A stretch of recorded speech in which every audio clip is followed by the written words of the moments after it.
Assalamualaikum warahmatullahi wabarakatuh. Salam sejahtera bagi kita semua. Perkenalkan, saya Mahir. Saat ini sedang bertugas sebagai dosen tetap di Prodi Pendidikan Fisika, Fakultas Matematika dan Ilmu Pengetahuan Alam, Universitas Negeri Makassar. Pada kesempatan ini, saya akan memaparkan deskripsi dan video pelaksanaan pembelajaran mata kuliah belajar dan pembelajaran sebagai bagian dari pernyataan diri dosen dalam unjuk kinerja Tridharma Perguruan Tinggi bidang pengajaran.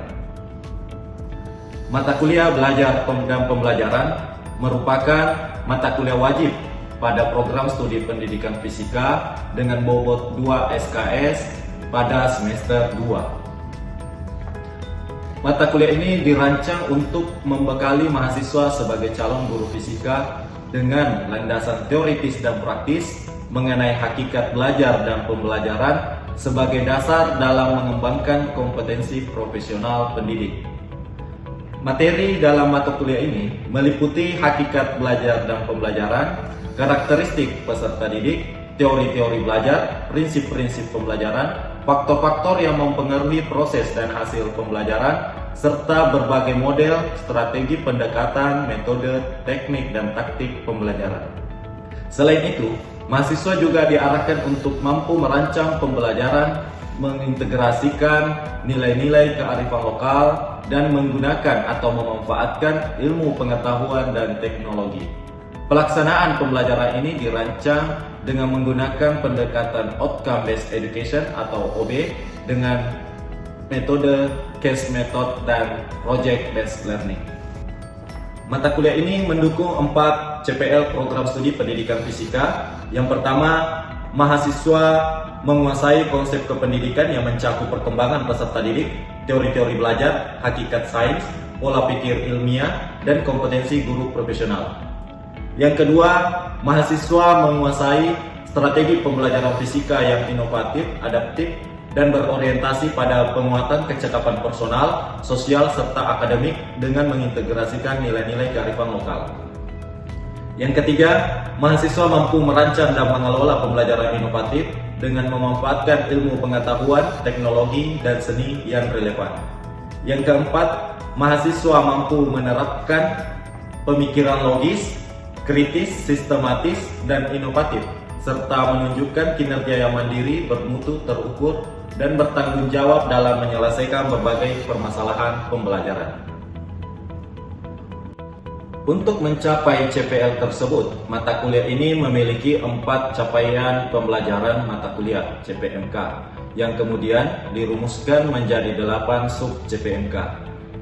Yang pertama, mahasiswa mampu menjelaskan hakikat belajar dan pembelajaran serta karakteristik peserta didik berdasarkan teori pendidikan. Yang kedua, mahasiswa mampu menganalisis berbagai teori-teori belajar, yakni teori belajar behavioristik, kognitivistik, konstruktivistik, humanistik, dan sosiokultural, serta implikasinya dalam pembelajaran fisika. Yang ketiga, mahasiswa mampu menganalisis karakteristik berbagai model, pendekatan, strategi, metode, teknik, dan taktik pembelajaran fisika berdasarkan studi kasus pembelajaran. Yang keempat, mahasiswa mampu menentukan strategi pembelajaran fisika yang sesuai dengan karakteristik peserta didik, sesuai dengan karakteristik materi, serta potensi kearifan lokal berdasarkan hasil analisis kasus. Yang kelima, mahasiswa mampu mengembangkan rancangan pembelajaran fisika yang inovatif dengan memanfaatkan ipteks dan mengintegrasikan kearifan lokal melalui kegiatan proyek. Yang ketujuh, mahasiswa mampu mengevaluasi penerapan teori belajar dan strategi pembelajaran pada berbagai kasus pembelajaran fisika berdasarkan indikator yang relevan. Yang kedelapan, mahasiswa mampu menyusun rekomendasi perbaikan terhadap rancangan pembelajaran berdasarkan hasil evaluasi dan refleksi proyek yang telah dikembangkan. Adapun capaian pembelajaran pada video yang saya tampilkan berikutnya merupakan implementasi pembelajaran pada pertemuan kelima sesuai urutan pertemuan dalam RPS. Pertemuan ini merupakan bagian dari capaian CPMK 2 yang dijabarkan ke dalam sub CPMK 2.1, yaitu mahasiswa mampu menganalisis model, pendekatan, metode, strategi, dan teknik serta taktik pembelajaran fisika. Indikator pembelajaran pada pertemuan ini adalah mahasiswa mampu mengidentifikasi karakteristik berbagai model pembelajaran, sedangkan kriteria keberhasilannya adalah ketepatan mahasiswa dalam membedakan konsep model, konsep pendekatan, strategi, metode, teknik, dan taktik pembelajaran. Bentuk pembelajaran yang digunakan berupa ceramah interaktif, diskusi kelompok, case method, dan latihan identifikasi model pembelajaran.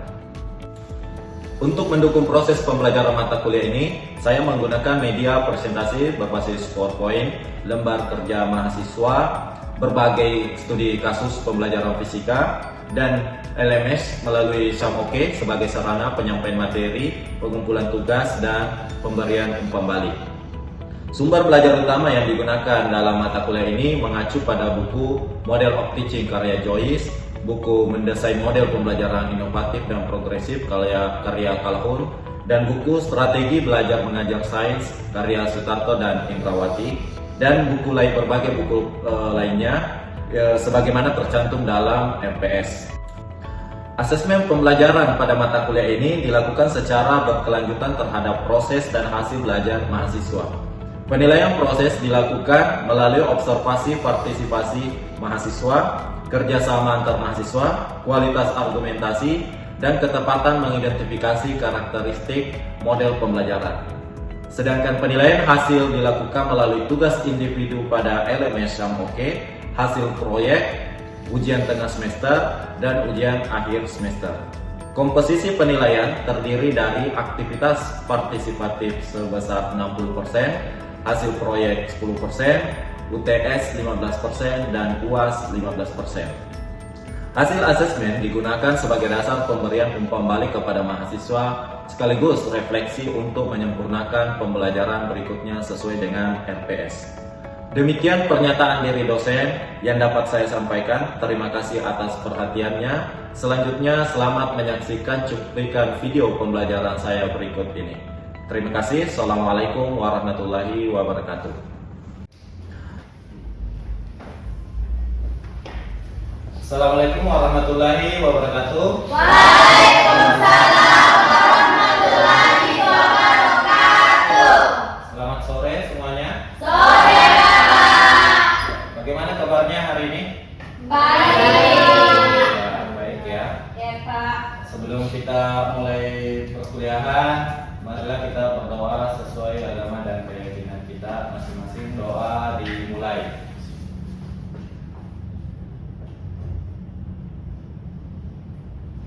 Selesai. Baik, pertama-tama silakan teman-teman sekalian mengisi absensi di LMS SAMOKE supaya hadir tepat waktu.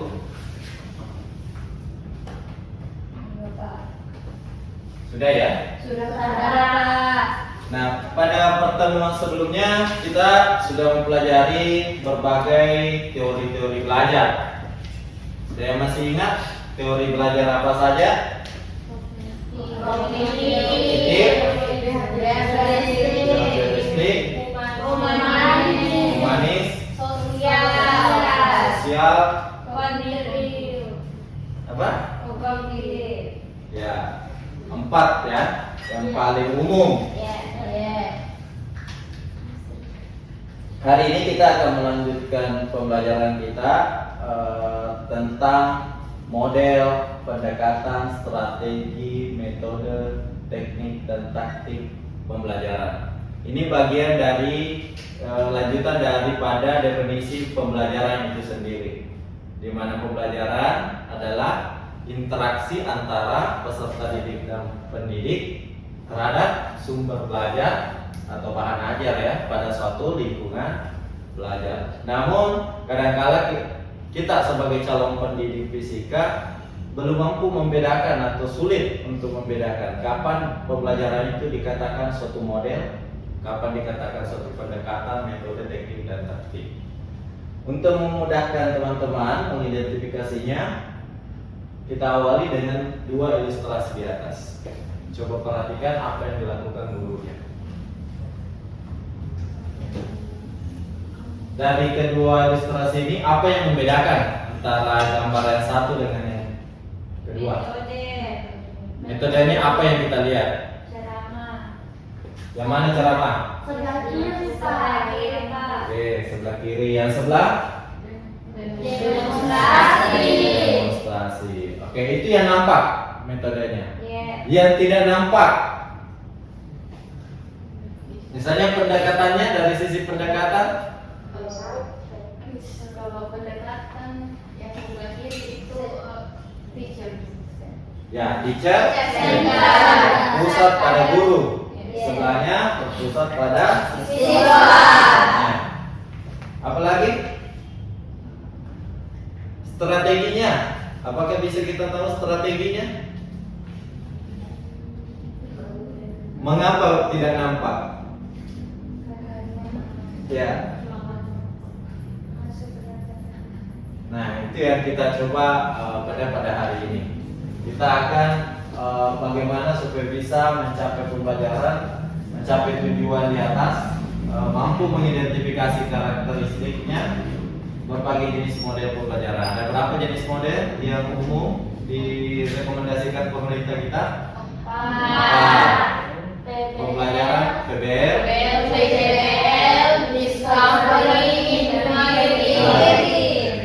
kemudian yang kedua, mampu membedakan dengan tepat antara model pendekatan, strategi, metode, dan teknik serta taktik pembelajaran. Nah, ini yang kita belajar juga hari ini, yaitu mampu memberikan alasan ilmiah dan rasional pedagogis terhadap model pembelajaran yang dipilih. Nah, ini sangat berpengaruh ketika nanti mengambil judul penelitian dalam skripsinya. Mengapa memilih model A?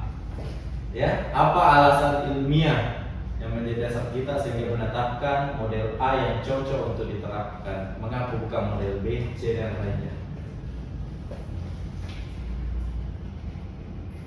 Nah, di sini saya akan berikan sedikit penjelasan seperti apa itu model pembelajaran. Kalau dilihat dari gambar di atas, model pembelajaran itu membungkus komponen yang lainnya. Di dalamnya ada pendekatan, strategi, metode, teknik, dan taktik.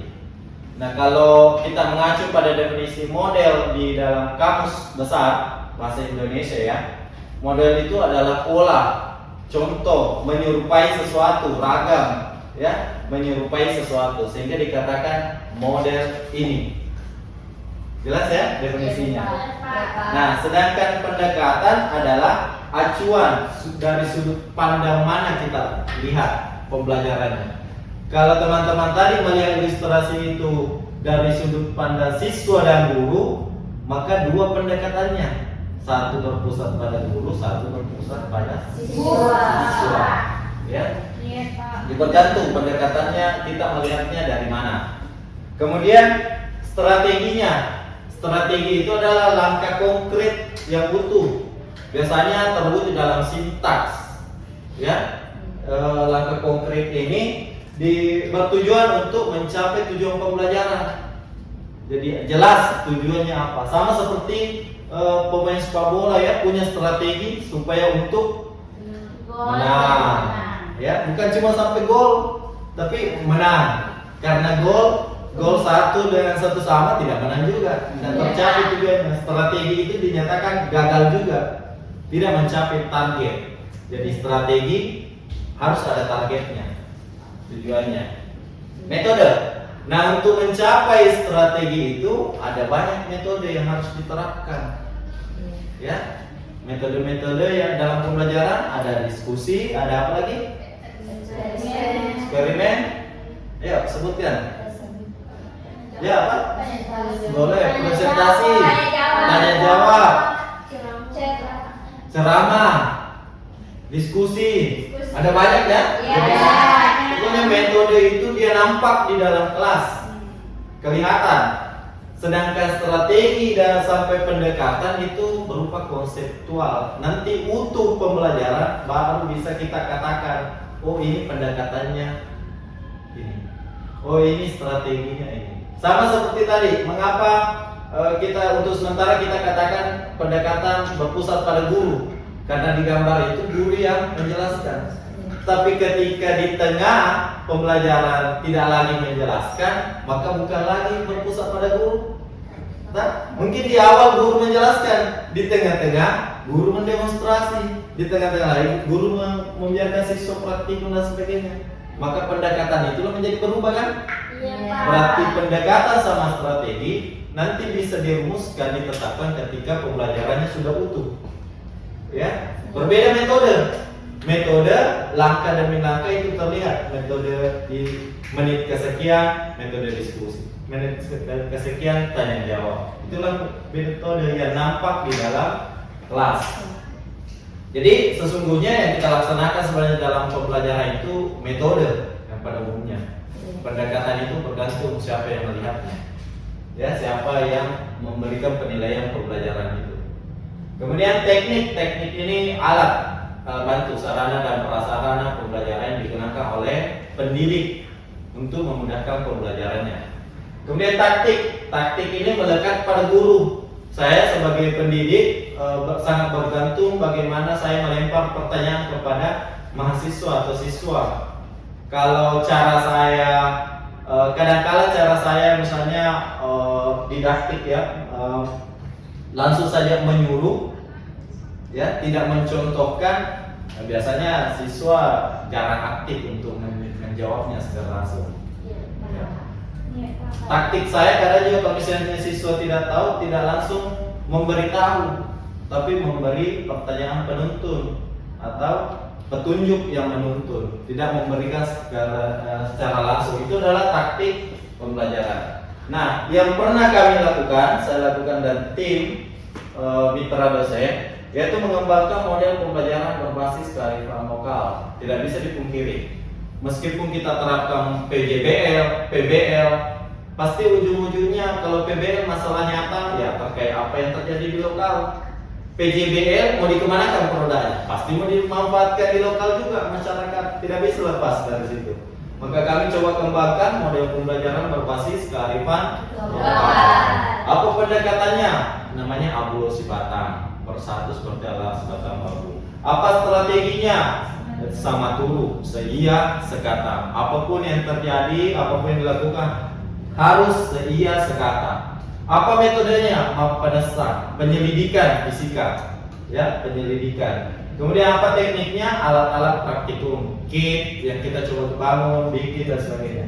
Kemudian taktiknya sipakat tahu, sipakat latih. Jadi yang kita didik anak didik itu, peserta didik itu adalah seorang manusia. Maka kita sipakat tahu sebagaimana sama-sama manusia. Kita tidak memberitahu langsung, karena kesannya pasti bang peserta didiknya bodoh kan diberitahu langsung. Tetapi kita menuntun, karena kadang saya tahu, kadang juga siswa tidak tahu. Begitu juga sebaliknya, siswa tahu, saya belum tentu dia tahu. Nah, ya, itu taktik kita, sepakat tahu, sepakat lebih. Nah, untuk lebih jelasnya bisa dilihat matriks berikut perbedaan antara model pendekatan supaya lebih tegas lagi, tidak tertukar lagi mana kapan dikatakan model, kapan dikatakan pendekatan, strategi, metode, teknik dan taktik. Ya, lengkap dengan contohnya. Sampai sini paham? Paham. Sudah jelas? Sudah bisa mengidentifikasi? Jelas. Bisa, Pak. Oke, coba kita studi kasus di kelompoknya. Diskusi. Guru mengajarkan buku Newton. Guru memulai dengan memberikan video kecelakaan kendaraan, ya. Ini kecelakaan kendaraan, langsung diberikan videonya. Siswa diminta mengidentifikasi penyebab kecelakaan. Selanjutnya siswa melakukan percobaan.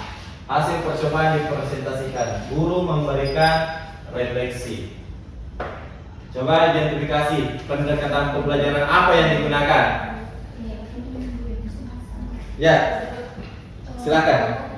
Kalau dari kelompoknya kami Pak, pendekatan pembelajaran yang dari deskripsi di atas itu pendekatannya itu student center atau pusat pada siswa. Karena dari deskripsinya sendiri siswanya itu diberikan masalah nyata, kemudian mereka disuruh melakukan percobaan, kemudian mereka presentasikan. Jadi siswanya itu lebih aktif Pak, jadi berpusat pada siswa.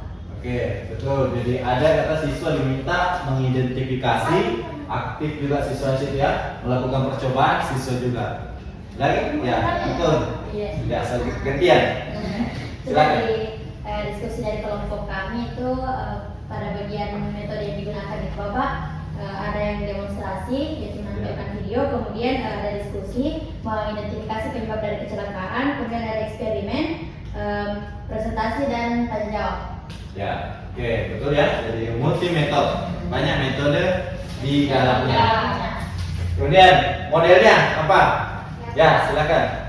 Berdasarkan diskusi kelompok kami Pak, adapun model pembelajaran yang digunakan yaitu problem based learning, di mana pada awal pembelajaran guru memberikan masalah nyata, yaitu memberikan video terkait kecelakaan kendaraan. Begitu Pak. Nah, oke, bagus sekali ya. Jadi PBL. Nah, kalau pertanyaan saya yang terakhir, kalau dikatakan PBL, apa yang menjadi karakteristik utamanya? Masalahnya ya, bukan masalah yang dibuat-buat, ya, masalah nyata. Nah, ini contoh perbedaan karakteristik problem based learning dengan discovery. Kalau PBL itu masalah ciri utamanya diawali masalah dunia nyata. Kalau discovery diawali dengan stimulus atau pertanyaan untuk menguji konsep awal sains. Ya. Nah, terakhir, masih ada pertanyaan sebelum kita lanjut? Tidak ada.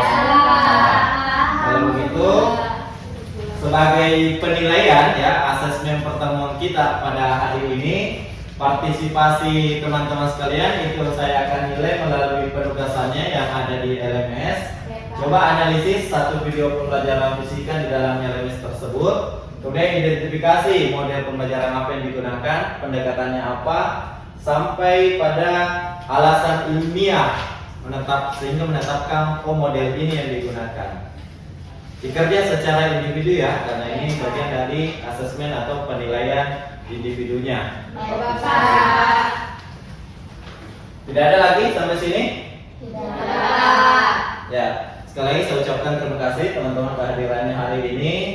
Insya Allah minggu berikutnya saya kira kita sudah masuk kepada pembelajaran base project ya. Masih tahap awal bagaimana menemukan suatu project, karena untuk awal semester ini cukup case method, kemudian semester berikutnya, tengah semester berikutnya setelah ujian tengah semester kita pakai project sebenarnya. Sekali lagi terima kasih. Assalamualaikum warahmatullahi wabarakatuh. Bye.